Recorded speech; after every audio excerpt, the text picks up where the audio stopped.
What is going on, guys? It is Gentleman here, and I just read the new Jujutsu Kaisen chapter, and I am so excited, just so freaking excited about what happened. So I'm gonna hop right into it. If you guys, I'm not even gonna ask for stuff like that. I'm just gonna talk about this because it was awesome. So the chapter started, and they're finally getting ready to unseal GOJO. Because I guess Yuji doesn't have Sukuna anymore, so it's out of his control, and the angel can now do what was promised. So what happens is they're in this room, and they have the prison realm there, and they're all talking about how time passes differently there, and it could have been mere moments for GOJO, or it could have feel like he's been in there for centuries. And so they're like, well, we don't know what state of mind he'll be in, so maybe we shouldn't just unseal him in this tiny room. So they don't. They take him to this, I believe it's this mine, this open space in a canyon is what it looks like, by Jujutsu High. So they take him there, or they take the prison realm there, and that's where they unseal him. But upon doing that, he doesn't appear. The prison realm just disappears.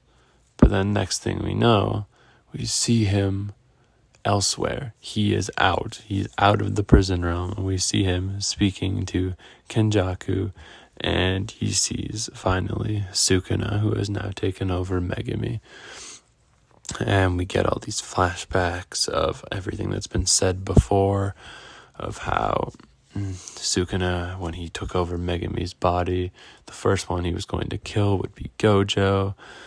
And we just got this whole thing where GOJO realizes that Sukuna and whoever's taking over Geto's body, which we know is Kenjaku, must have some sort of contract together or something. And it's a whole thing. But it's just so cool to see him back. He's finally back after so long. It's a kind of a basic choice, but GOJO has to be one of my favorite characters in Jujutsu Kaisen. I love him. I think everyone who reads the series does. He's amazing. We love him. But he's finally back, and he's back just as he was. He's still an absolute badass.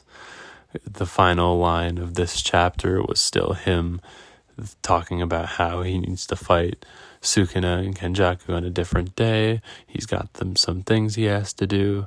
So Kenjaku says, oh, you're not scared you're going to lose? And then we get that little flashback to his conversation with Yuji at the beginning of the series, where he said, even with all his fingers, do you still think you could beat him? He said, well, he might still be a little tough, but I'd win. It ends with GOJO saying no, because he's not afraid that he's going to lose. And it's just so awesome to have him back. I cannot wait for more Jujutsu Kaisen. It looks like it's not coming back till about mid-May, which is fair, because mangakas, they gotta keep watch over their health. That's a good thing. Glad we're doing that. So if any cliffhanger to leave us on, Akutami, that is the one. I can wait for more after that. That was an amazing chapter. Absolutely loved it. And I can't wait to see what's next for Jujutsu Kaisen now that GOJO's back. It really makes me wonder what's going to happen, because it felt like all of the good guys were in pretty rough condition, but now that GOJO's back, they might be able to turn the tides on everyone. So we'll see what happens, guys. Anyways, those were my thoughts on the latest Jujutsu Kaisen chapter, and I'll catch you guys in the next one. Later.